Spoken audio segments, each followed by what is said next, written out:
बिस्मिल्लाहिर्रहमानिर्रहीम। दोस्तों, मैं हूं अब्दुल गनी, मैं हूं एक बायोलॉजी कोच। आज हम 9th क्लास का नया लेक्चर स्टार्ट कर रहे हैं और लेक्चर है जी मैकेनिज्म ऑफ रेस्पिरेशन। रेस्पिरेशन का क्या मैकेनिज्म है, उसका तरीका कार क्या है, रेस्पिरेशन कैसे होती है। मैकेनिज्म समझने के लिए हम कंप्लीट देखेंगे कि एरोबिक रेस्पिरेशन कैसे होती है। वैसे तो रेस्पिरेशन एक कंटीन्यूअस प्रोसेस है और इसमें कहीं भी गैप नहीं आता, लेकिन आसानी के लिए इसको हम 3 स्टेप्स में डिवाइड करते हैं। तीनों को हम अलग अलग देखेंगे। पहला स्टेप जो है वो है ग्लाइकोलिसिस। समझिएगा, glycolysis is the break down of glucose. Food जो हम खाते हैं वो ग्लूकोज है। पहले स्टेप में उस ग्लूकोज की ब्रेक डाउन होगी।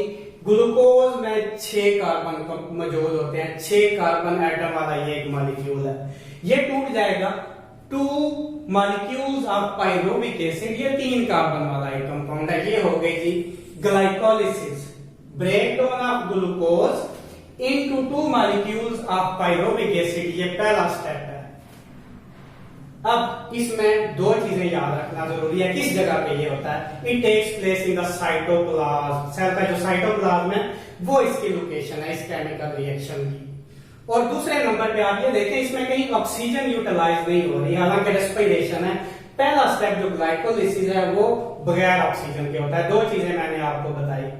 पहले नंबर पे लोकेशन किस जगह पे होता है? साइटोप्लाज्म में।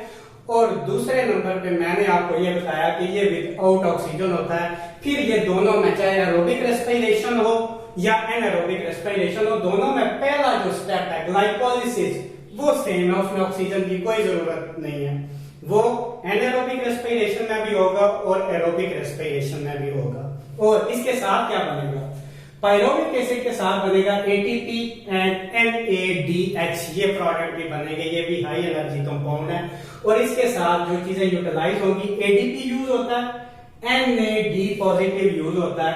ADP ATP में चेंज हो जाता है और NAD पॉजिटिव NADH के अंदर चेंज हो जाता है। तो ये था ये हमारा पहला जो स्टेप है glycolysis, that is the break down of glucose into 2 molecules of pyruvic acid.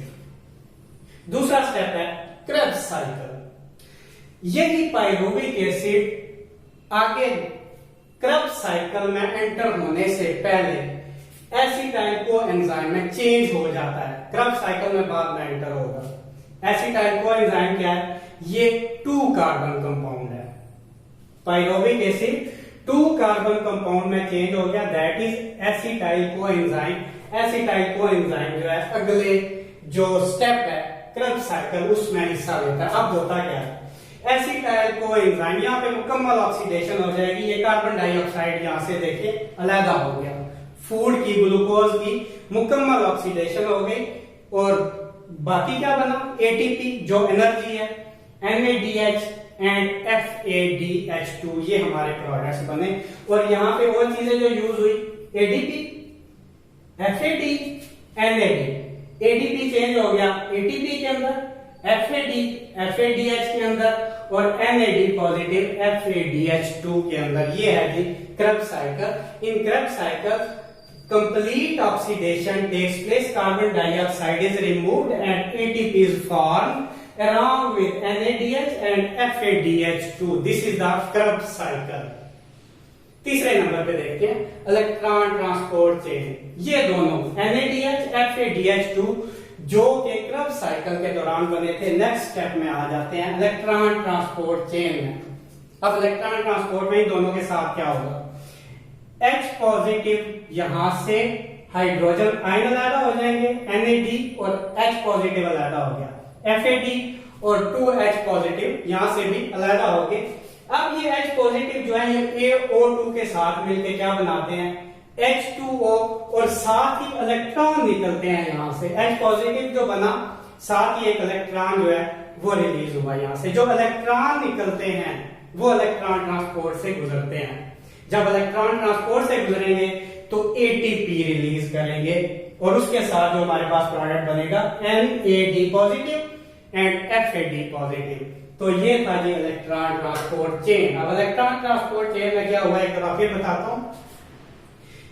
H positive ion combined with oxygen to form water and electrons are removed from these compounds which pass through electron transport chain and energy is produced in the form of ATP, Na positive and Fa positive also formed. तो ये का mechanism 3 step हमने पढ़े, glycolysis, Krebs cycle and electron transport chain.